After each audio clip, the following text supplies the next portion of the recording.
Amen. Amen. For those of Pour you who ceux are joining qui, for the first time today, qui rejoignent pour la première fois this is aujourd'hui, our c'est third notre week troisième of semaine questions and de answers questions et réponses on courtship sur and les marriage. fréquentations avant le mariage et le mariage.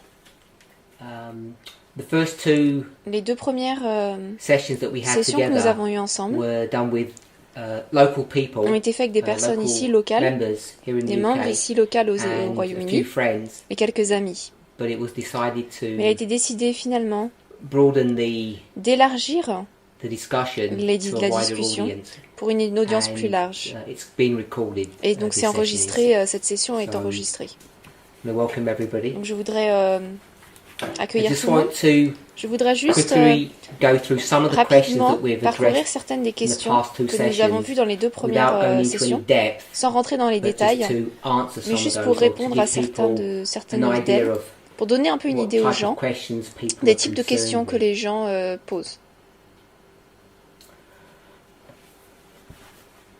If you're married to someone Si vous êtes who marié avec is quelqu'un qui or who used to be in the movement, était dans le mouvement and they auparavant leave the movement, et qui a quitté le mouvement, how should they be considered? Should they be comment est-ce qu'on considered devrait as le an considérer? unbeliever?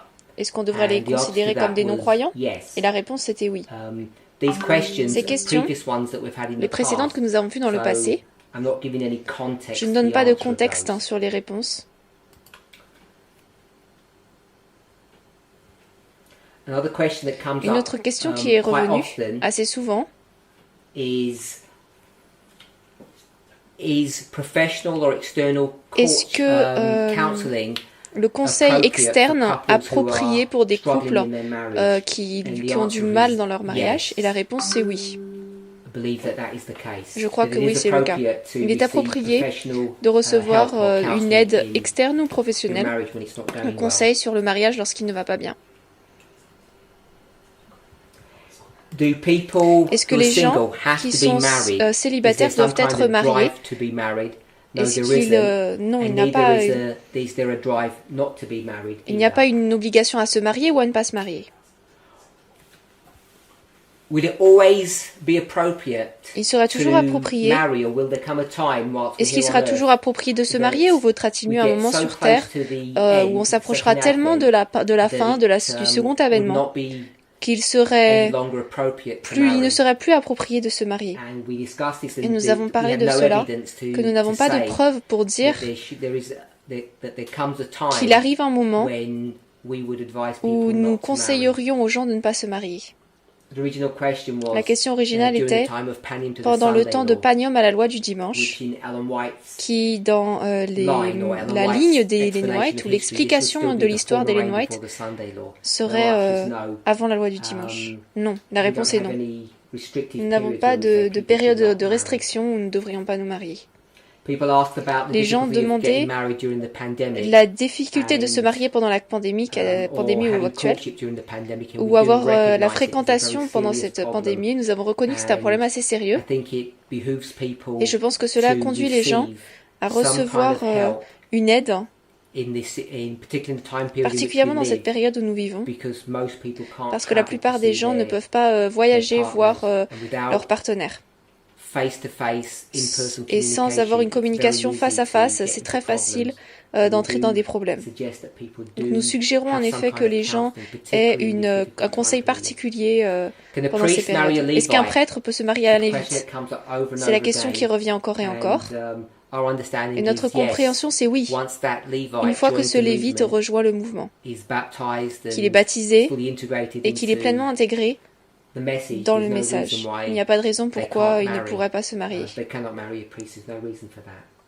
serait pas raison pour laquelle il ne pourrait pas se marier avec un prêtre.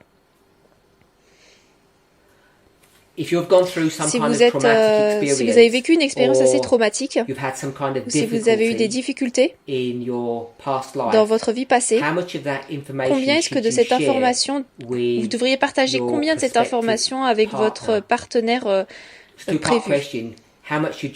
Combien devrait-on partager? Et deuxièmement, est-ce qu'on devrait attendre après le mariage pour partager l'information? Notre conseil, c'est s'il y a des informations que vous préférez partager avec votre partenaire, vous devrez toujours le partager avant le mariage, pas après le mariage. Et la deuxième partie de cette question, combien devez-vous partager? Notre recommandation, c'est partager autant que possible avec votre partenaire, de sorte qu'il puisse vous comprendre autant que possible avant que vous n'entriez en fait dans le mariage. Je parcours juste certaines des questions les plus fréquentes. Il y en a beaucoup qu'on a répondu, c'est pas les seuls. Est-ce que le fait d'assembler les personnes ensemble, c'est bien? Oui. D'être introduit à quelqu'un, ce n'est pas aussi simple pour certaines personnes malgré tout. Est-ce qu'il y a un problème par rapport à la différence d'âge? La question originale était, il y avait une différence d'âge de 9 ans, et le conseil que nous avons donné, tout dépend des circonstances individuelles. Une différence d'âge beaucoup grand, très grande est parfaitement ok. En fait, si le couple se marie et que l'un était 60 et 69, personne ne considérerait une différence de 9 ans comme étant importante. En fait, si quelqu'un avait une différence de 8 ans, les personnes les plus jeunes, s'il y a 18 ans de différence, des gens demanderaient si quelqu'un qui a 20 ans se marierait avec quelqu'un de 38 ans. Donc après, il y a la santé qui entre en... On n'a pas d'objection là-dessus. Un point qui a été suscité souvent quand cette question revient, c'est presque toujours dans le contexte d'un homme qui est beaucoup plus âgé qui se marie avec une femme plus jeune. Et nous avons parlé de cela. Il n'y a pas de raison pour laquelle une femme plus âgée ne peut pas se marier à un homme plus jeune. Donc nous avons parlé de cela. Si vous vous mariez à quelqu'un qui est divorcé, est-ce que c'est approprié de parler à leur ancien partenaire ou leurs amis? Et nous croyons que si cela est fait de bonne manière et avec attention, que non seulement c'est acceptable, mais c'est probablement une bonne idée de le faire, de parler à leur ancien partenaire. Tout dépend de la relation qu'ils ont avec elle actuellement et la raison pour laquelle ils ont cassé. Donc nous recommandons que les gens prennent d'un conseil là-dessus. S'il n'y a rien de mauvais avec cela, c'est probablement une bonne idée. Le problème du racisme, qui est l'un des sujets sur lesquels nous sommes testés, que nous voyons de manière externe dans les infos, cela devient un sujet assez important. Est-il approprié pour des personnes de différentes couleurs de se marier? Et la réponse, bien sûr, c'est oui. Bien sûr, c'est totalement approprié. En fait, il y a la restauration de l'égalité. Donc les gens sont parfaitement libres de marier quelqu'un d'une autre couleur.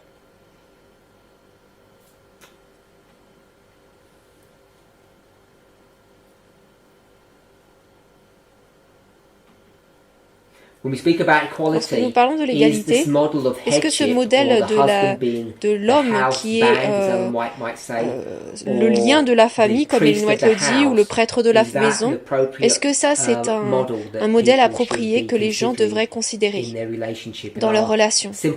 La réponse simple c'est non. Si vous entrez dans une nouvelle relation, alors bien sûr, les gens ne vont pas considérer cela. La difficulté, c'est que la plupart des gens dans le mouvement, lorsque nous considérons le sujet du mariage, sont déjà mariés. Et nous avons trouvé que ces personnes qui sont déjà mariées luttent vraiment sur ce problème. Et ceux qui luttent le plus, d'après notre expérience en traitant avec des couples, ce sont les hommes ou les frères qui sont. La volonté de lâcher prise sur cette direction est assez dur pour les hommes. Ils luttent avec cela. Ce que nous avons remarqué, c'est que beaucoup de relations particulièrement les maris, diront, dans le passé, on avait un bon mariage, notre relation était bonne, mais depuis que ce message d'égalité est venu, les choses ont commencé à mal se passer dans leur relation de mariage. Et ils tendent à soit blâmer leurs sœurs, les sœurs, leurs femmes,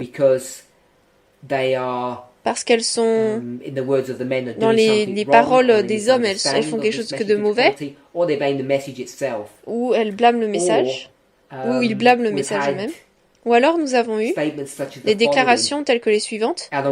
Ellen White, l'Église, Christ, ils sont tous en faveur ou permettent le mariage, mais ce mouvement semble être antagoniste au mariage. Et si ce n'est pas le mouvement, alors les dirigeants individuels dans le mouvement attaquent cela. Et cela, bien sûr, ce n'est pas vrai. La raison pour laquelle les gens expérimentent ce problème par rapport au mariage, c'est parce que le mouvement, les dirigeants du mouvement, ne toléreront plus l'abus. Et c'est cet état d'esprit qui filtre le mouvement, et particulièrement dans les esprits et les cœurs de nos sœurs, qui sont déjà mariés, et beaucoup d'entre eux sont mariés et sont inclus dans une relation sexuelle avec leur mari. Par rapport à ce sujet justement de direction dans la relation, lorsqu'elles commencent à se réveiller face à la réalité de leur propre situation et qu'elles commencent à déclarer qu'elles ne veulent plus vivre comme ça, la friction se passe. Et les hommes tendent à avoir cette habitude de blâmer leurs femmes pour la friction qui se passe. Et que maintenant il y a des problèmes dans le mariage basés sur ce message. Mais la vaste majorité du temps, dans mon expérience, ces problèmes ont été causés par des hommes, des maris, qui ne veulent pas changer la manière dont leurs familles sont dirigées. Ils ne veulent pas se déplacer de cette direction.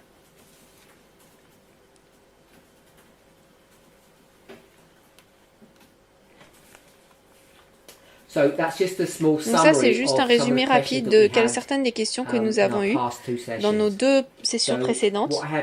Ce que j'ai ensuite, c'est de nouvelles questions que nous avons ici.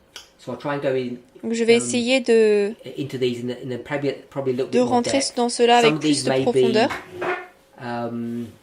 Peut-être que certaines d'entre elles vont être des variations des questions qui ont déjà été posées, mais je vais quand même essayer d'y répondre. Première question. Quelle chose spirituelle est-ce que le couple en fréquentatif et en fréquentation peuvent faire? Certaines des questions sont un peu mal formulées.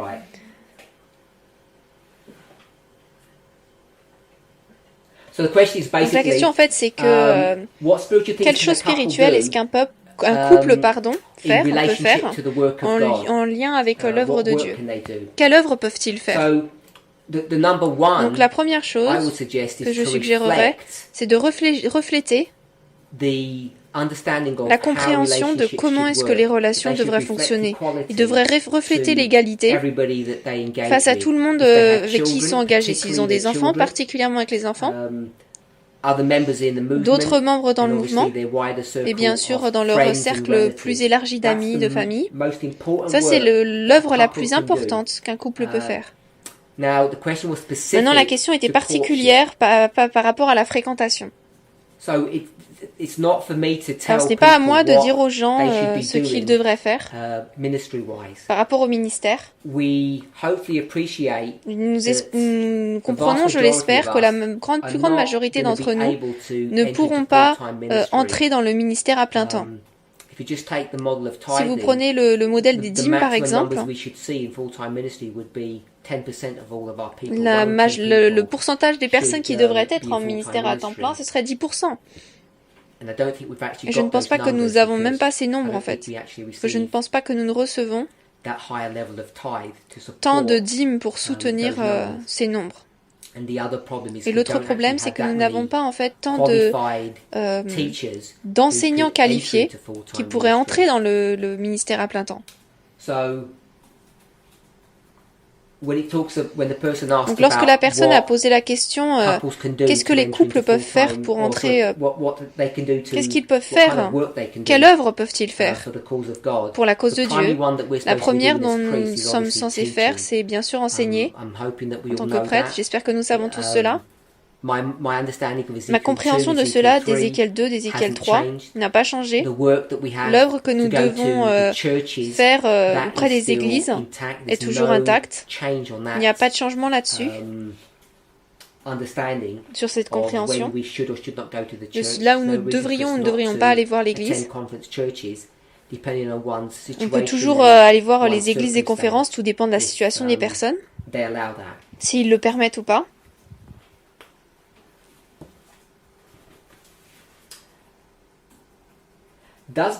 Est-ce que Dieu a une raison pour laquelle les gens devraient se marier dans ces temps? Et y a-t-il un bénéfice, même s'ils n'ont pas d'enfants? Donc je vais répondre à la deuxième partie. Y a-t-il un bénéfice à être marié même sans avoir des enfants? La réponse est oui, bien sûr. Il y a tant de couples. Il y en a pas mal dans les Écritures qui ont qui ont été capables d'avoir des enfants. Et ces histoires qui parlent de couples qui n'ont pas eu d'enfants dans les Écritures, souvent la raison pour laquelle il y a de la tristesse dans leur relation, c'est à cause de la pression sociale placée sur ces couples qui n'ont pas d'enfants, d'avoir en fait des enfants. Et cela tend à être ce qui amène ce manque de bonheur,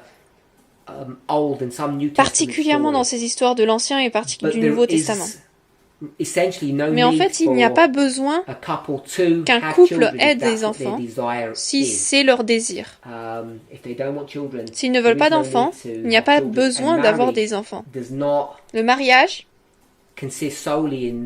ne consiste pas seulement à ce que les personnes s'assemblent pour produire des enfants. Ça, c'est vraiment un mauvais service qui est rendu à toute l'idée de ce qu'est l'intimité. Et le plaisir qu'un couple devrait, peut et devrait recevoir du fait d'être intime avec les uns les autres, de coucher les uns avec les autres. Ça va beaucoup plus loin que de produire des enfants. Juste de manière psychologique, de manière physique, il y a tellement de preuves pour montrer que les couples qui couchent ensemble et ont une bonne vie sexuelle sont tellement mieux de tant de manières, spirituellement et physiquement. Je ne pense pas qu'il y ait une preuve vraie au fait qu'un couple qui se marie ne devrait être intime que uniquement pour avoir des enfants.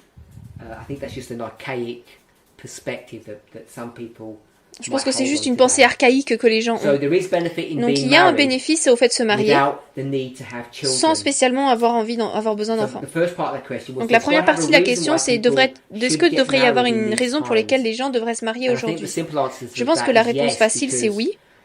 Parce que la raison pour laquelle Dieu a créé les relations humaines, quelles qu'elles soient, dans les présentations précédentes, j'ai identifié 5 relations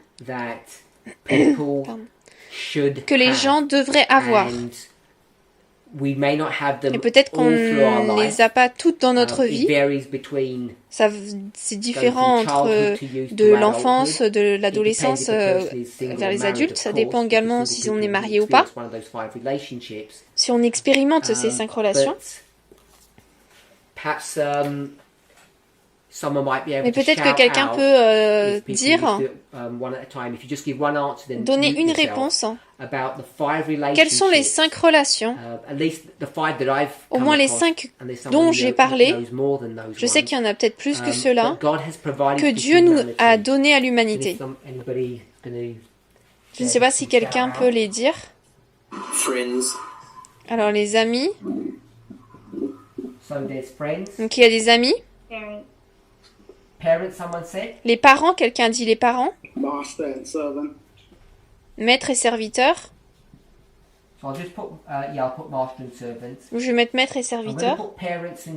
Je vais mettre parents et enfants. Et mari et femme.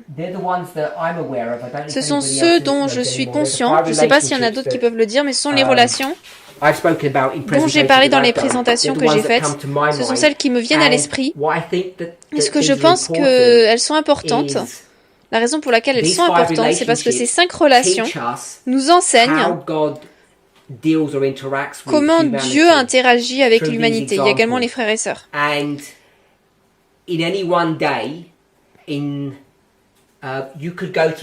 Donc, on pourrait prendre ces 5 relations, y passer de l'une à l'autre plusieurs fois dans la journée.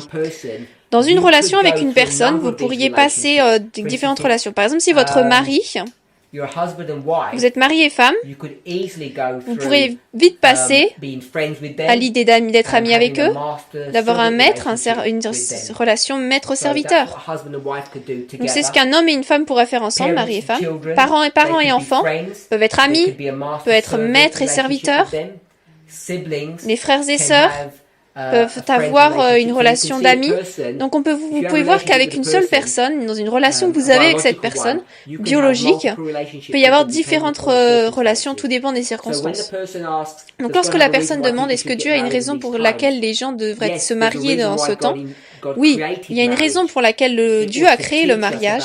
C'était pour nous enseigner sur nos relations avec lui.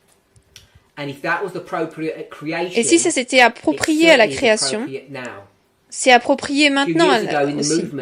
Il y a quelque temps dans le mouvement, il y a des études qui ont été faites sur la restauration que Dieu nous a donnée à la création, donc le sabbat et le mariage, les institutions. Et sans rentrer dans ce qui est bien ou mal de ce qui a été dit dans ces études, parce que la plupart étaient en fait incorrectes sur ce que voulait dire la restauration du mariage. Mais au moins sur une chose que le mouvement avait raison, c'est que la question du mariage était un sujet de la prophétie de la fin des temps. Et si c'est le cas, alors pourquoi est-ce que nous ne penserait pas que le mariage c'est quelque chose qui est important pour nous aujourd'hui, même dans ces derniers temps? Donc je pense que oui, il est important que les gens se marient. Une chose que je voudrais mentionner, et c'est un problème constant que les gens ont lorsqu'on en vient à la relation. Je ne sais pas combien d'entre nous avons regardé les présentations que nous avons faites au Portugal. Mais au Portugal, nous avons parlé des relations que nous sommes censés avoir l'un avec l'autre. Et dans ces études, nous avons parlé de la relation d'humain à humain et humain à Dieu.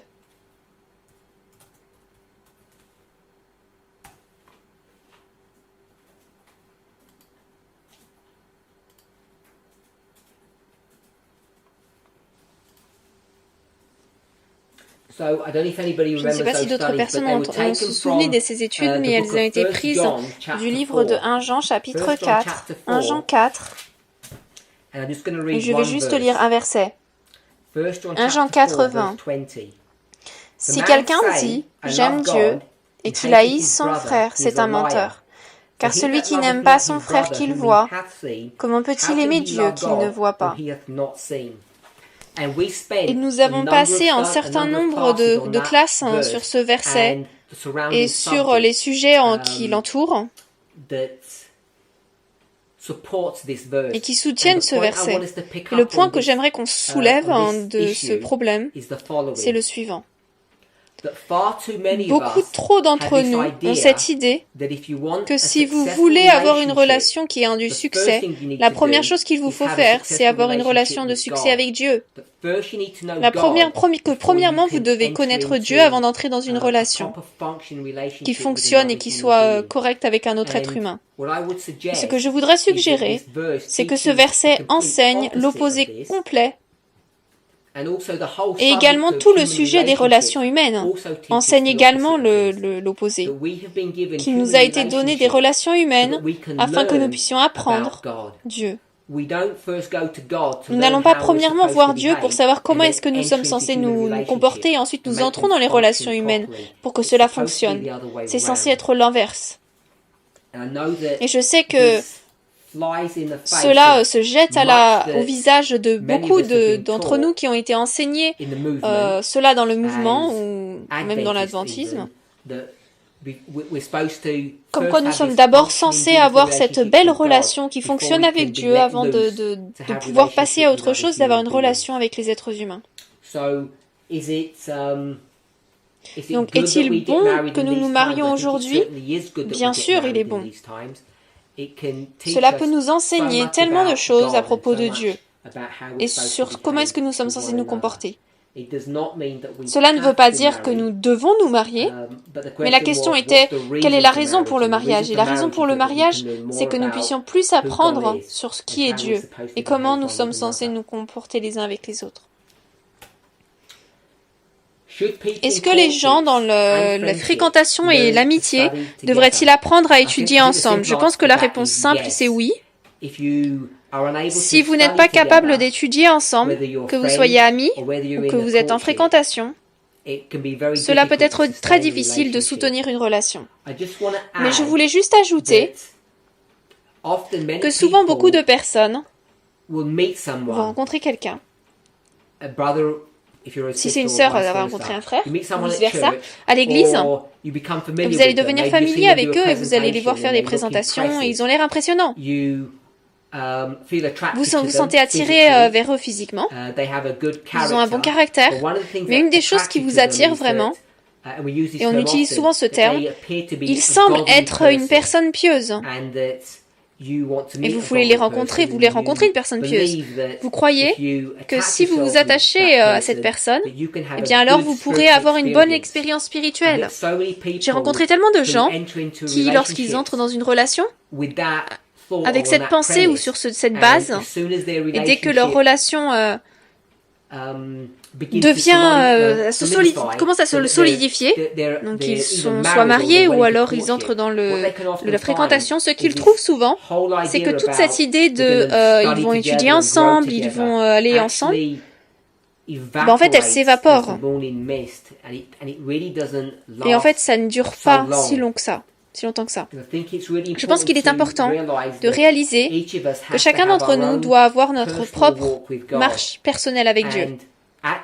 Parfois, et pour chaque couple, à chaque fois, à chaque temps, ça peut être différent, mais on peut venir ensemble pour partager les idées, les pensées sur ce qu'on pourrait dire, étudier ensemble.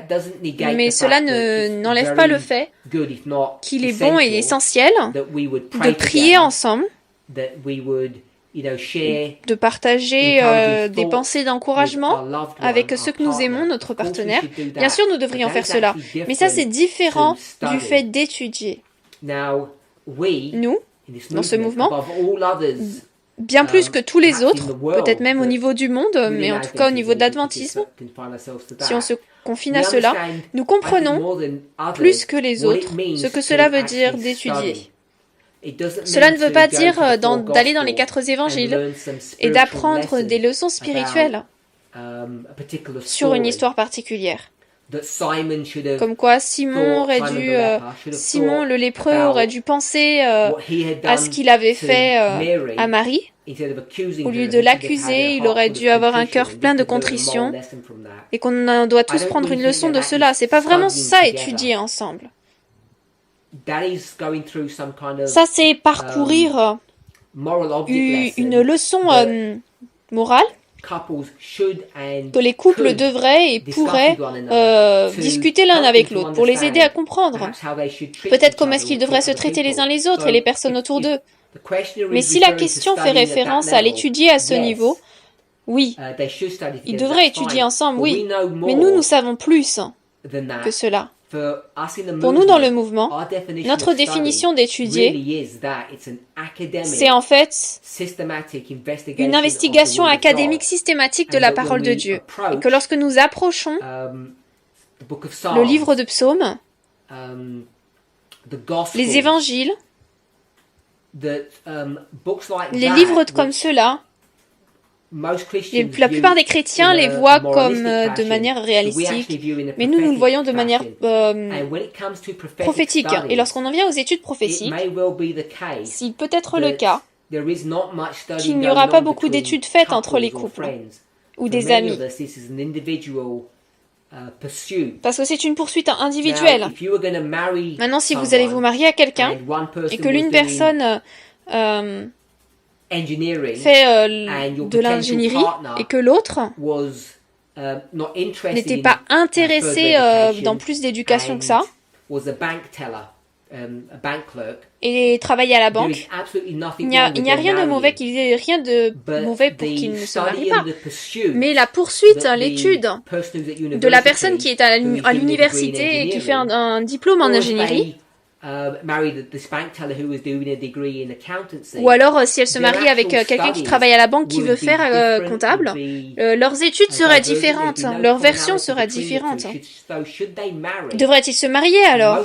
La plupart d'entre nous diraient bien sûr, bah oui. On ne peut pas dire que simplement les ingénieurs peuvent se marier avec des ingénieurs. Donc de la même manière qu'on parle de trouver un partenaire avec qui on doit étudier, je pense qu'il nous faut faire attention sur ce que cela veut vraiment dire. Il y en a beaucoup trop d'entre nous qui semblent avoir les fils mélangés lorsqu'on cherche de super partenaires, de quelqu'un avec qui on peut étudier. La plupart d'entre nous vont étudier tout seuls.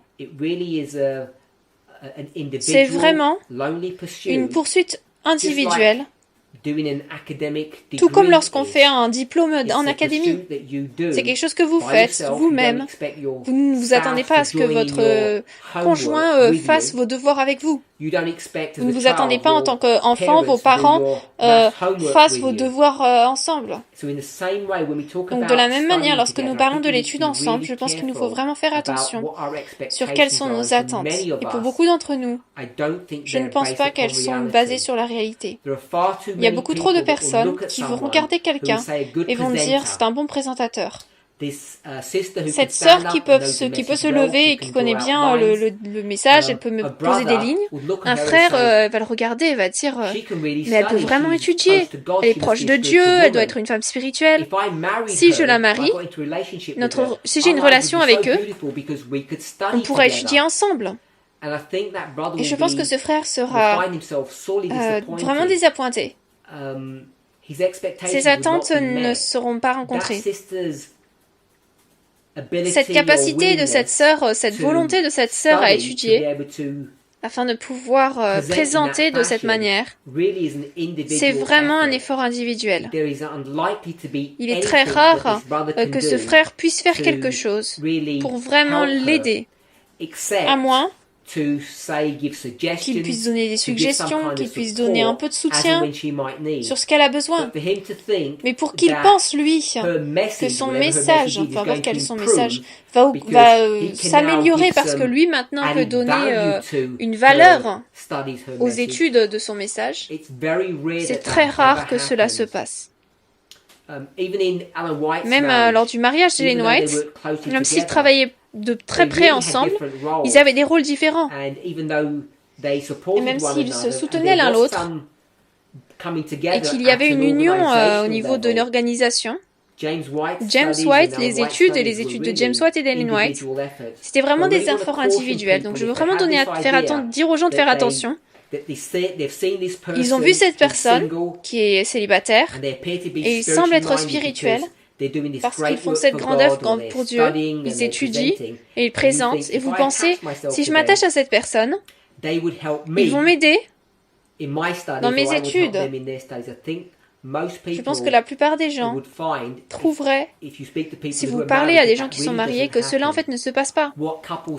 Ce que les couples peuvent et devraient faire, c'est se venir ensemble pour étudier de manière morale pour des choses communes. Ils devraient explorer l'inspiration ou chercher des directions et sur des questions pratiques, sur comment est-ce qu'ils doivent conduire leur famille, comment est-ce que leur relation doit avancer. Mais je pense que de penser les études académiques, et je veux dire par ça les études du message, je ne pense pas que c'est aussi fiable que ce qu'on pourrait penser, d'étudier ensemble, de cette manière didactique, quand ils sont joints avec quelqu'un. Et une autre partie de la question, c'est qu'ils entrent en ministère ensemble. Alors, il y a différentes conceptions des gens sur le ministère. Le ministère, c'est par exemple si c'est que la sœur est une bonne enseignante, elle présente bien. Alors, si son partenaire potentiel, ce frère, veut bien la soutenir, travailler et payer ses voyages, d'avoir l'équipement qu'elle veut, dont elle a besoin, et de prendre une partie de la vie de la famille pour qu'elle puisse passer plus de temps dans ses études. Pour moi, ça serait entrer dans le ministère ensemble. Mais beaucoup d'entre nous n'ont pas ont une idée très conventionnelle et conservatrice de ce que cela veut dire en entrer dans le ministère. C'est comme si c'était un film d'Hollywood. Les gens se tiennent les mains avec leur Bible et on les voit marcher à la distance et tous les deux vont faire cette grande œuvre, cette grande mission. C'est extrêmement rare que cela se passe. Ça ne veut pas dire que ça ne se passerait jamais, mais ce n'est pas la norme. Même ces couples qui sont des ouvriers bibliques ou qui sont à plein temps dans le ministère, si vous devriez rencontrer un autre ouvrier à plein temps, vous feriez face à des problèmes, parce que c'est très rare, à moins que vous viviez dans un endroit très peuplé, que vous puissiez travailler ensemble. Et ensuite, souvent, on n'a pas besoin de deux ouvriers bibliques qui font la même chose, donc cela devient problématique. Le travail serait différent parce qu'il y a différentes exigences. Donc deux personnes qui s'unissent dans le ministère à plein temps, ce n'est pas aussi fiable que certaines personnes pourraient le penser. Si vous mariez avec un ouvrier à temps plein, alors bien sûr vous allez entrer dans le ministère ensemble parce que vous n'allez pas... c'est pas parce que vous êtes marié à quelqu'un qui est à plein temps que vous allez être employé à plein temps. Donc l'idée de travailler dans le ministère ensemble, c'est un peu comme un conte de fées qui explique la vie. Mais ce n'est pas la réalité. Et si vous n'êtes pas sûr de cela, parlez à des gens qui sont mariés ou qui sont en relation et vous voyez par quoi ils passent. Si nous parlons à l'époque, avant d'entrer dans ce mouvement, avant de réaliser l'évangélisation publique, ce serait OK pour un couple d'aller pendant un week-end dans un voyage d'église ou alors faire de l'évangélisation publique quelque part. Et ils diraient que oui, ils travaillent dans le ministère ensemble. Si c'est ça l'idée de quelqu'un de travailler dans le ministère, alors oui. Mais je pense que ce n'est pas aussi... ce n'est pas aussi profond que ce que les gens pourraient penser. Et je ne veux pas dire que c'était pas quelque chose de valable, qui en valait la peine. Mais si un couple a deux travails différents et qu'ils veulent bien travailler ensemble pour les présentations, le culte ou alors le week-end, ils vont étudier avec les gens en tant que team. Alors si vous appelez ça à faire du ministère ensemble, alors oui. Ça c'est une proposition fiable. Mais si vous êtes dans une situation, dans un travail entièrement séculier, et que vous devez faire 3 études bibliques ensemble, en tant que couple, avec quelqu'un d'autre, je ne sais pas si cela serait considéré travailler dans le ministère ensemble. Si c'est ça la définition de quelqu'un, alors oui, peut-être. Donc je n'essaie pas de minimiser ou de dire que cela ne vaut pas la peine. J'essaie juste de qualifier ma compréhension de qu'est-ce que ça veut dire de faire le ministère ensemble. Et je pense que la définition vraiment des gens quand ils parlent de ministère ensemble, c'est très rare. qu'ils soient au même endroit lorsqu'ils sont tous les deux en ministère à plein temps, qu'ils travaillent ensemble et que le mouvement ait besoin des deux ensemble. C'est pas aussi souvent, c'est assez rare. Serait-il inapproprié de flirter afin de convertir quelqu'un? Ça, c'est la question.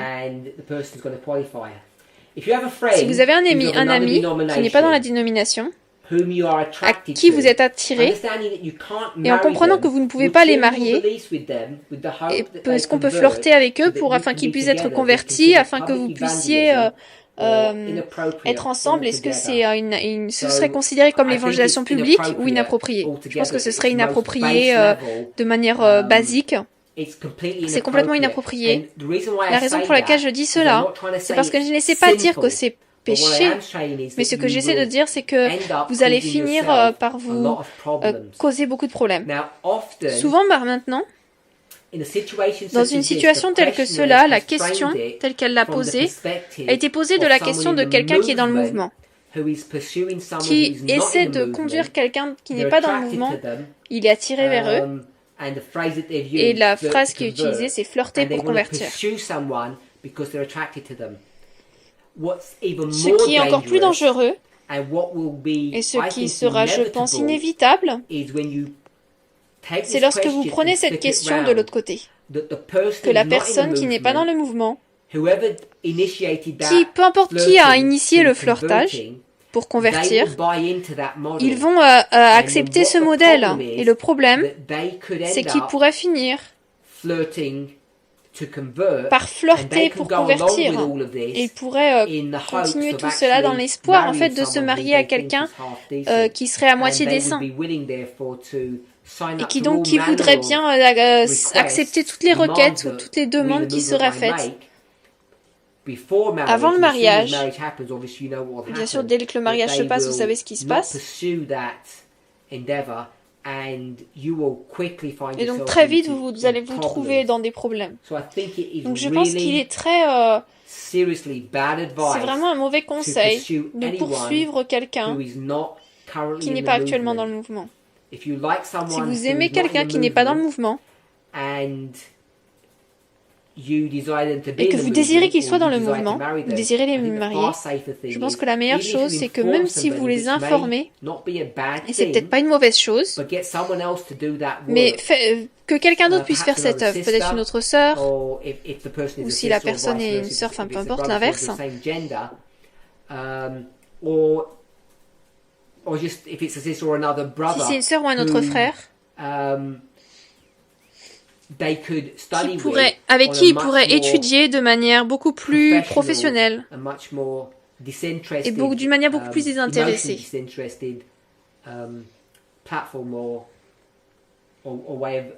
Une manière de fonctionner beaucoup plus...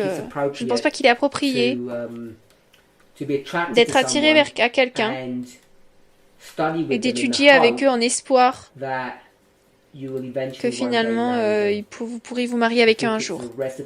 Je pense que c'est une recette pour le désastre.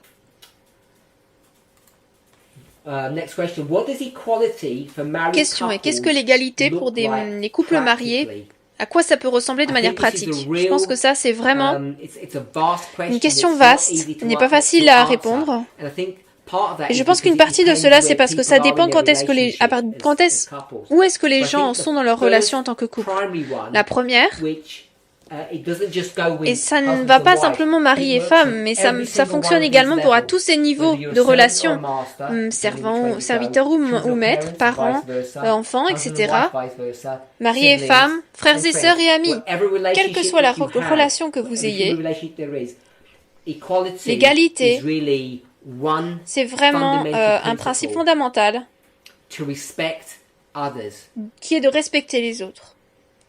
Lorsque vous suivez ce principe de respecter les gens, de la manière dont vous traitez avec eux, dans la manière dont vous pensez à eux, de la manière dont vous les gérez, particulièrement dans la manière dont vous leur parlez, cela pour moi, c'est une des choses les plus importantes auxquelles les couples devraient penser. Là, il est parlé des couples mariés, mais sur n'importe quelle relation, cela s'applique. Et ensuite, on peut commencer à entrer dans plus de détails. Donc, on est tous familiers avec la règle d'or. Donc, que ce que vous voulez qu'on vous fasse, que les autres vous fassent, faites-le. Tournez l'autre joue. Une fois que nous comprenons que sous toutes circonstances, à chaque moment, il devrait y avoir ce respect, alors on commence à penser à la règle d'or. Faites les choses aux gens que vous aimeriez qu'ils vous fassent. Et la troisième étape, c'est d'aller au-delà de cela. Jésus parle à ses disciples, il dit « J'ai un nouveau commandement, aimez-vous les uns les autres ». Et cet amour dont il parle, ce n'est pas un amour super, mais c'est vraiment cet amour désintéressé que vous voyez et qu'on le voit assez fortement dans certaines de ces relations. Je pense que là où les gens le voient le plus facilement, c'est dans la relation parent-enfant. Cet amour qu'un parent a pour son enfant, et c'est dans le sens parent vers l'enfant, cet amour que les parents ont vers les enfants, c'est vraiment fort et de beaucoup de manières, il dépasse toute autre émotion. Et l'égalité, si on pense de cette perspective, sur comment est-ce qu'un parent voit un enfant. Maintenant, pourquoi est-ce que les parents voient les enfants de cette manière? Sans rentrer dans les technicalités, je ne suis pas un scientifique ou un psychologue, pardon. Une chose que l'on voit, c'est que les enfants sont physiquement attirés d'une manière qui stimule les adultes pour avoir envers eux de la sympathie, de l'empathie, la forme de leur visage, la relation entre la relation entre la taille de leur visage, de leurs yeux, le visage des enfants est beaucoup plus rond, la taille de leur corps par rapport à leur visage. Toutes ces différences entre un enfant et un adulte ont un impact sur la manière dont un adulte va voir l'enfant. C'est pour ça que beaucoup de personnes, même si elles n'aiment pas des chiens, trouvent des chiots mignons. Il y a quelque chose par rapport aux bébés, pas simplement les bébés humains, mais les créatures bébés, qui est vraiment attirant. Et cela semble être sur tellement de niveaux.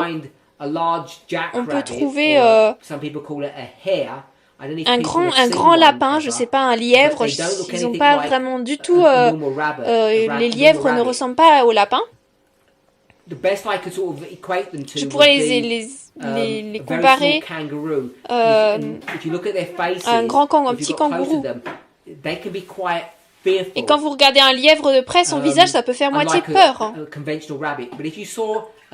Mais si vous voyez un bébé lièvre, vous n'auriez pas peur. Non seulement à propos de sa taille, mais par rapport aux créatures bébés, soit des humains ou des animaux, les adultes, de manière naturelle, le trouvent attirant. Dieu a mis quelque chose dans nous en tant qu'êtres humains. Donc il y a cela.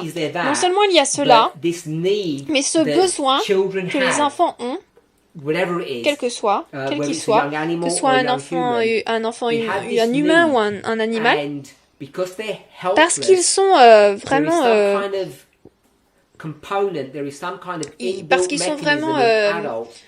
ils ont besoin de l'aide des adultes, donc les adultes semblent être très sympathiques et beaucoup d'amour par rapport aux enfants. Il est très difficile d'éteindre cela. Basé sur ce sens de responsabilité, les adultes l'ont parce qu'ils sentent qu'il y a quelque chose par rapport aux enfants qui sont vulnérables sur beaucoup de niveaux. Donc si un bébé pleure, les parents ou les adultes vont naturellement le prendre pour le calmer parce qu'ils réalisent qu'ils sont vulnérables. Sans assistance, ils n'iront pas bien. Donc je pense que tout cela, c'est vraiment de la logique. Mais la question, c'est l'égalité pour les couples mariés, ça ressemble à quoi? Je n'ai pas oublié la question. Si quelqu'un peut éteindre leur micro, je ne sais pas c'est qui. Donc je veux changer de cette relation parent-enfant. Donc les adultes semblent avoir une connaissance directe en eux que les enfants ont besoin d'amour, de chaleur. Cependant, et ça c'est particulièrement problématique par rapport aux garçons, c'est pas à cause d'un problème génétique, mais à cause de la manière dont la société opère. C'est que alors que les enfants grandissent, d'enfants jeunes en adultes, je vais passer les problèmes qu'ont les ados. Je ne veux pas en faire un problème, une partie de ce modèle dont je parle. Mais alors que les gens passent de la jeunesse à l'adulte, l'âge adulte, il y a une morale que la société a créée qui dit la chose suivante. Lorsqu'on entre dans l'âge adulte, vous n'avez pas besoin du même soutien et de la même aide que vous aviez besoin en tant qu'enfant. Donc en gros, on peut analyser tout seul, on n'a pas besoin de gens. Et nous finissons finalement, qu'on le réalise ou pas, je ne sais pas si on est familier avec cette idée. En fait, on n'a pas besoin de personne. On est des ions. C'est un phénomène très commun que les adultes expérimentent, qu'ils traversent. Tellement de nous, en fait, l'expérimentent. Tellement d'entre nous. Et je ne dis pas que c'est quelque chose qui est génétique, mais c'est quelque chose qui est culturel.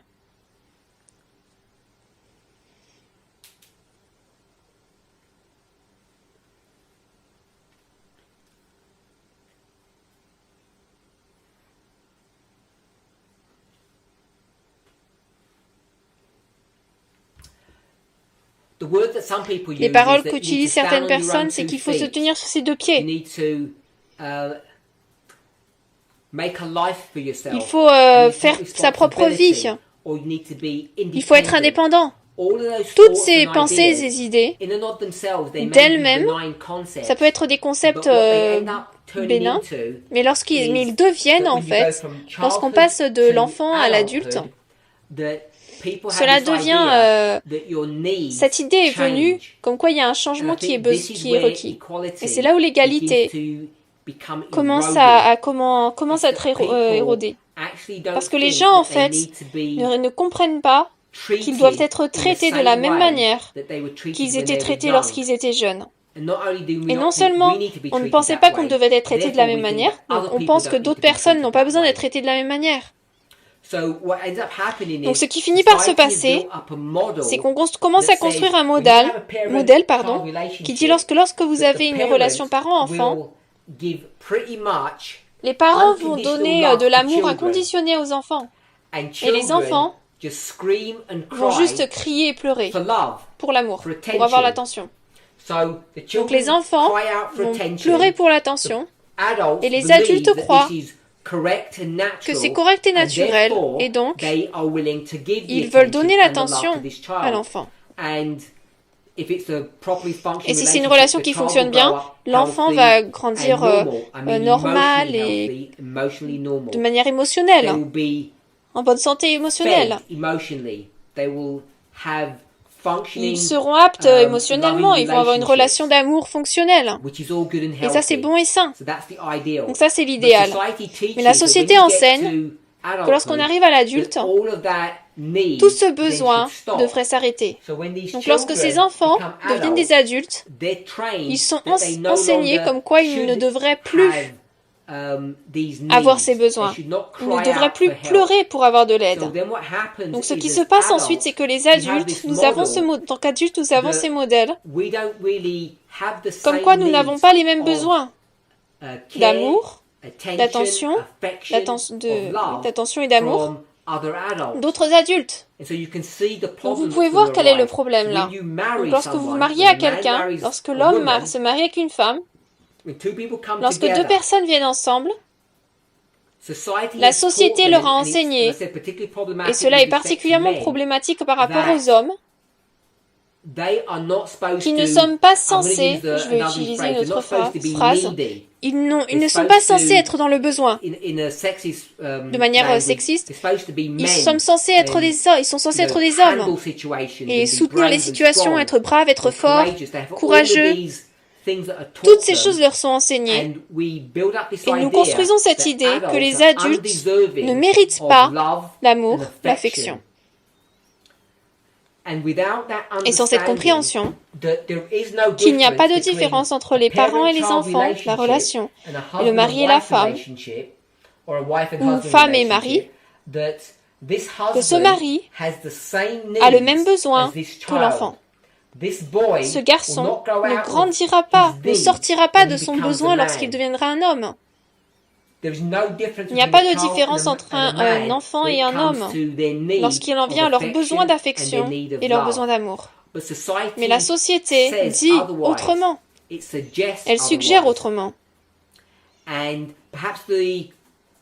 Peut-être que la pire chose, le pire exemple, c'est les personnes qui entrent dans l'armée. Je sais que maintenant les hommes et les femmes peuvent tous les deux entrer dans l'armée. Tout dépend le pourcentage dans les différents pays. Mais beaucoup de garçons qui entrent dans l'armée, une partie de cet entraînement militaire leur dit d'avoir besoin que d'eux-mêmes, de pas besoin d'autres. C'est d'une manière très mauvaise. Mais cela, c'est en plus de tout ce que la société enseigne. Donc lorsqu'on passe de l'enfance à l'état d'homme, enfant à adulte, nous tendons à avoir cette idée que cette personne n'a plus besoin de l'amour et de l'affection qu'ils avaient, ou qu'il leur était demandé d'avoir en tant qu'enfant. Et lorsqu'on a deux adultes qui sont amenés avec cet état d'esprit, cela devient très difficile que cet homme ait l'égalité pour sa femme, lorsque lui ne réalise pas ce dont elle a en fait besoin. Je n'essaie pas de dire que c'est mauvais de nettoyer, de partager les devoirs de la maison, c'est bien.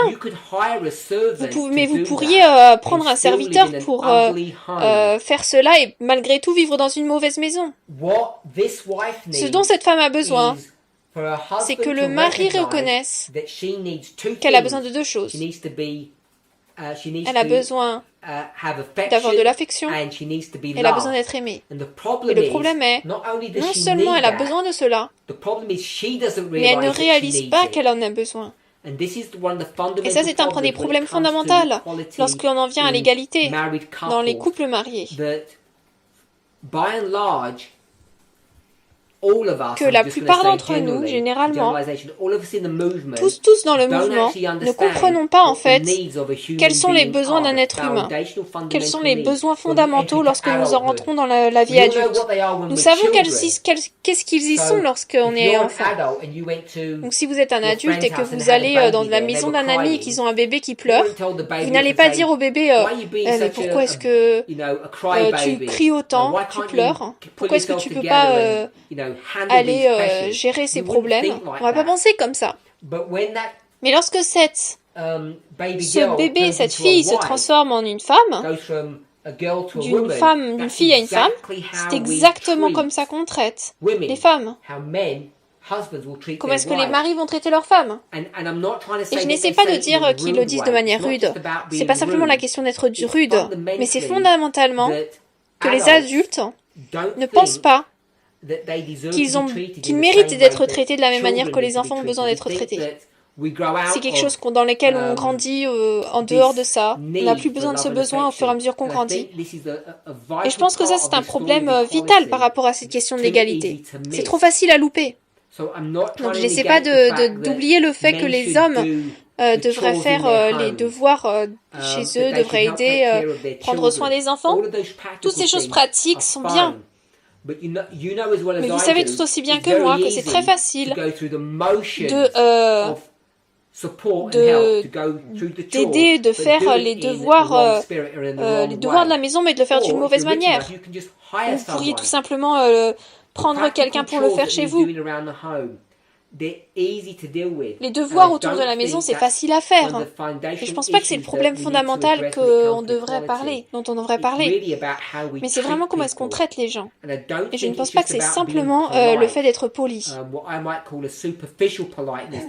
ce que j'appellerais la politesse superficielle, que beaucoup d'entre nous, dans lesquels beaucoup d'entre nous sont. Ce que nous devrons retenir dans cette étude ce soir, c'est que nous ne devons pas être chrétiens pour comprendre ce principe. Et en fait, être chrétien, de beaucoup de manières, empêche notre capacité à vraiment accepter cela comme étant un principe fondamental important. La raison pour cela, c'est la suivante. J'ai parlé... Je sais qu'on a des congrégations. Ce que je veux dire par cela, c'est que nous disons, on n'a pas besoin de quelque chose. On n'a pas besoin de personne. On peut faire tout par nous-mêmes. Parce que c'est ce que la société nous enseigne. À la fois les hommes et les femmes. Les hommes sont particulièrement enseignés de cette manière, de manière très mauvaise. Et ce qui rend cela pire, c'est la chose suivante. Si vous êtes dans le monde, un athée, tout ce que vous avez en tant qu'athée, c'est vous-même, et les humains autour de vous. Si c'est votre épouse, alors c'est vous et votre épouse, et c'est tout. Et si votre épouse vous quitte, vous êtes tout seul, c'est vous. Et vous ne pouvez aller nulle part d'autre. Et beaucoup de personnes peuvent descendre jusqu'en bas et être entièrement détruits si les choses se passent mal. Et vous pourriez penser, mais c'est vraiment horrible pour eux. Mais je suggère que ce n'est pas si horrible pour eux. Parce que c'est comme ça. Si vous êtes sur le bord de la falaise, vous pouvez soit tomber ou alors rester sur le bord, sur la terre. Et la plupart des gens, lorsqu'ils regardent au-dessus de la falaise, ils ne veulent pas sauter ou tomber. Je ne parle pas du suicide là. C'est pas dans ce contexte. Donc si vous êtes un athée et que tout ce que vous avez c'est votre femme ou rien, vous allez probablement rester avec votre femme. Le problème est que lorsque vous êtes un chrétien, je vais dire des chrétiens comme nous, conservateurs, etc., notre problème c'est celui-là. Que si vous avez un problème avec votre femme, ou que en tant que femme vous avez un problème avec votre mari, si les choses ne se passent pas bien, vous vous tournez vers qui? Vous pouvez vous tourner vers Dieu. Et le problème avec cela, et je ne dis pas que c'est inapproprié d'être chrétien et de prier à Dieu, je veux être compris correctement. Le problème qui se passe, c'est que on n'aide pas nos relations humaines en nous tournant vers Dieu et en pensant que nous pouvons réussir nos problèmes sur terre ici, en détruisant notre relation que Dieu nous a donnée et avoir cette relation avec lui. Le problème, c'est que beaucoup d'entre nous sommes dans cette situation. Nous avons un problème avec notre époux et on dit « Oh, c'est parce que mon épouse n'est plus en Christ, ils ont tort. » S'ils étaient chrétiens, donc ça revient à une des questions, est-ce qu'on peut être dans un ministère ensemble? Parce que notre vie est tellement mauvaise, on éteint nos partenaires et on va vers Dieu. Parce que c'est là où on peut trouver le repos. Est-ce que quelqu'un peut éteindre leur micro? Si vous n'aviez pas Dieu, vous ne pourriez pas faire cela. Mais beaucoup d'entre nous le font trop vite, trop facilement. On éteint nos relations humaines et on se tourne vers Dieu. Et en fait, on se plaint vers lui et on se sent désolé. Et la plainte, c'est « Oh, je suis tellement une mauvaise personne » ou alors « L'époux est une mauvaise personne ». Et ce que je n'essaie pas de dire, c'est qu'on ne devrait pas communiquer avec Dieu et prier et avoir une marche avec lui. Mais ce que je dis, Parce que nous avons ces mauvais modèles sur la construction d'un être humain, la nature de l'homme, qu'on pourrait l'appeler, il y a des besoins fondamentaux. Les besoins fondamentaux qu'on a de demander de l'affection et d'avoir l'amour. Mais on a également cet autre modèle selon lequel on peut nous tenir tout seuls et que des chrétiens tels que nous-mêmes sommes dans cette situation. Parce que lorsqu'on dit être tout seul, c'est en fait Christ et nous, Christ et le Saint-Esprit. Nous et le Saint-Esprit. Et qu'en fait, on peut faire face au monde. Parce qu'on a cette mentalité comme quoi nous ne sommes pas seulement non préparés à être sérieux sur nos relations humaines, de vraiment nous battre pour elles et de faire ce que nous voulons pour les vaincre. Mais en fait, nous ne sommes même pas éduqués sur ces lignes. Ce n'est même pas une question avec la conscience. C'est souvent une question sans conscience. Une décision sans conscience, et donc nous faisons une grave erreur parce que nous pensons que nous pouvons gérer par nous-mêmes. Mais nous, on va pas dire ça, on va dire on va se tourner vers Christ. Et Christ va nous soutenir à travers cette relation difficile. Mais moi je dis, si vous êtes dans une relation difficile, soit avec vos enfants, parce que vous ne les aimez pas, ils vous énervent, ou alors dans une relation de mariage, c'est vraiment ces deux-là sur lesquels je veux me concentrer dans ce contexte. Si vous êtes dans cette situation, j'aimerais qu'on reconnaisse que presque 100% des cas, la raison pour laquelle vous avez ce problème, c'est parce que vous ne comprenez pas la nature de l'homme. Et par cela, je veux dire que vous ne comprenez pas un principe fondamental par lequel les humains ont été construits. C'est que ce besoin d'affection, ce besoin de chaleur, ce besoin d'amour n'a jamais diminué. En fait, alors qu'une personne grandit, elle doit grandir aussi. Cette affection, cette demande d'affection, cette demande quelqu'un prenne attention à nous. Donc quelqu'un a demandé à quoi ressemble l'égalité dans un couple marié. Ça va bien au-delà des devoirs de la maison, parce que ça on peut payer quelqu'un pour le faire, et personne n'a besoin de faire les devoirs alors. C'est pas seulement être respectueux l'un à l'autre. Moi, j'ai argumenté cela en 2017 sur combien est-ce que nous péchons. Et j'ai argumenté que je pourrais produire dans le mouvement de beaucoup de personnes, je pourrais donner des noms de beaucoup de personnes qui ne pêchent pas, qui n'ont pas péché pendant des décennies. Et l'exemple que j'ai donné, vous travaillez dans une banque par exemple, je vais retourner dans cet exemple, et vous rencontrez des clients, vous êtes dans une relation clientèle. Vous allez toujours rester dans votre rôle, parce que votre vie dépend de cela. Vous n'allez pas amener tout votre bagage avec vous. Je ne sais pas combien d'entre vous ont étudié... il y a un livre qui s'appelle « La puissance des habitudes », je ne le recommande pas spécialement. Mais l'auteur rentre dans des exemples dans son livre, et l'un d'entre eux, c'est le modèle de Starbucks. Et c'est à quel point ils sont formés, ils forment leurs personnes, de sorte que les personnes, ils les forment pour que les personnes, en fait, soient spéciales. Il les forme pour reconnaître le nom de personnes qui viennent assez souvent. Il faut qu'ils paient assez attention, de sorte qu'ils puissent avoir plus d'argent. Donc ce que je dis, c'est que des exemples comme cela, il est facile d'être respectueux. N'importe qui peut être respectueux. J'ai donné tellement d'exemples de cela. Par exemple, si j'entrais dans votre... Si moi je hackais votre compte, et que je prenais 20 € par exemple, à chaque fois que si vous étiez rude et irrespectueux à votre époux ou votre enfant, le péché arrêterait en 24 heures. Il arrêterait. Parce que les gens seraient motivés pour agir de manière respectueuse. Donc cette idée de l'égalité, c'est pas seulement la question de respect. Il est facile d'être respectueux, très facile. Vous pourriez crier à votre épouse, et ensuite lorsque vous arrivez à l'église, c'est des sourires. Vous pourriez très bien utiliser des gros mots par rapport au gouvernement, les maudire sur les employés, à quel point ils sont mauvais. Et pourtant, vous avez été au-dessus de la vitesse. La police arrive. Et là, dès que la police arrive à votre fenêtre, vous allez parler avec respect. Et cela vous montre à quel point on peut être respectueux.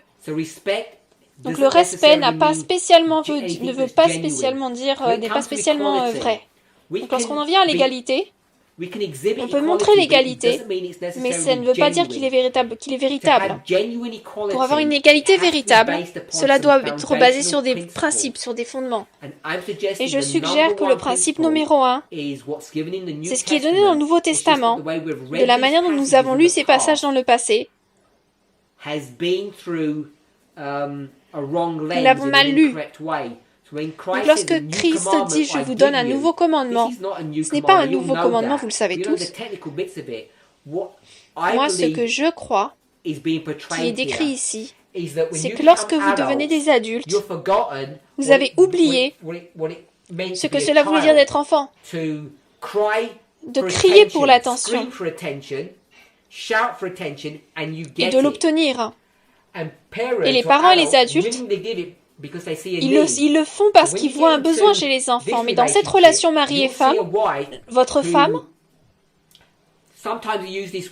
parfois elle va se plaindre. La raison pour laquelle votre femme va devenir agressive, rude, ou demander des choses, peu importe comment vous voulez l'utiliser, c'est parce qu'elle demande en fait, elle crie, elle pleure, pour avoir de l'attention, de l'affection et de l'amour.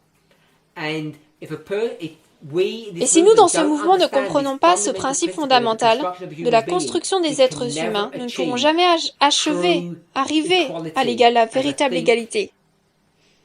Tel que Dieu l'a prévu qu'on le fasse. Est-il mauvais d'être superficiel, d'être égal, superficiel ? Non, bien sûr que l'homme doit partager les devoirs de la maison. Bien sûr que l'homme doit être respectueux, qu'on doit être respectueux. Je ne dis pas que ces choses ne sont pas importantes, mais ce n'est pas la chose fondamentale qui amène vraiment ce concept de l'égalité. C'est que dans toutes ces relations, nous avons besoin de deux choses, l'affection et nous avons besoin d'être aimés. Et beaucoup d'entre nous ne reçoivent pas cela.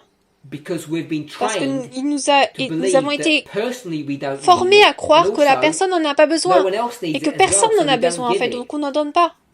Et un point là-dessus, Ellen White utilise la phrase « le sentimentalisme d'amour malade ». Et en tant qu'adventiste conservateur, on dit que ça c'est vraiment un comportement vraiment malade. Mais en fait non, c'est une réponse psychologique qui est nécessaire, émotionnelle qui est nécessaire afin d'avoir un mariage qui ait du succès. Et si vous voulez l'envisager de cette manière, la relation la plus proche, la situation la plus proche que vous aurez jamais à être un enfant qui demandera de l'affection et qui va facilement le recevoir de cet adulte. Il faut juste donner un petit bruit et les parents vont se jeter sur l'enfant pour lui donner de l'amour. Là où vous arriverez le plus près à cette situation en tant qu'adulte, c'est quand vous tombez amoureux de quelqu'un. Ici. Et dans cette petite période de temps où Ellen White dit que c'est du sentimentalisme, de l'amour sentimentalisme malade, mais cela n'est pas une mauvaise chose, c'est censé faire partie de notre comportement. C'est là où les couples expérimentent vraiment. C'est ce sentiment euphorique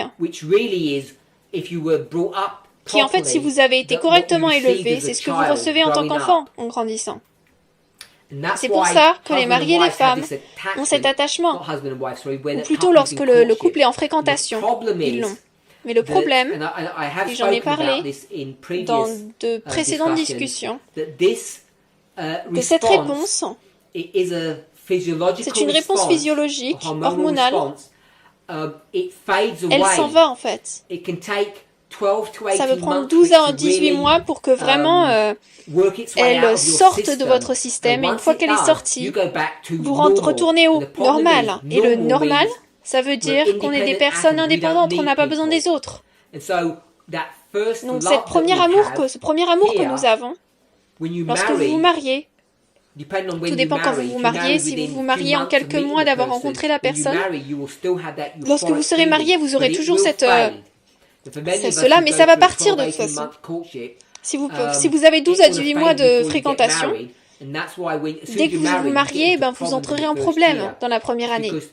Parce que cette expérience, elle part en fait, et vous retournez à la vie normale. Donc si les gens ont expérimenté cela, ont vu que cela s'est passé, ce que je décris ici, c'est pourquoi ce premier amour, cette première passion est tellement bien lorsque cet homme fera tout pour vous. Vous n'avez même pas besoin de lui rappeler que c'est votre anniversaire. Comme vous devrez le faire 5 ans après le mariage. Ces choses, c'est pas parce qu'il l'oublie, c'est parce qu'il a été formé. Vos parents n'oublient jamais l'anniversaire des enfants en grandissant. Tout le monde se souvient. Pourquoi est-ce que soudainement ils oublient? Est-ce qu'ils oublient dans leur mémoire? Non, c'est parce qu'ils ont été formés à s'éteindre et à ne pas être attentifs aux besoins d'autres adultes, mais dans ce cas, c'est de votre femme. Donc je dis que c'est un des problèmes de l'égalité. Il y a beaucoup de choses qu'on pourrait dire autrement là-dessus, mais on va s'arrêter. Je pense que c'est important.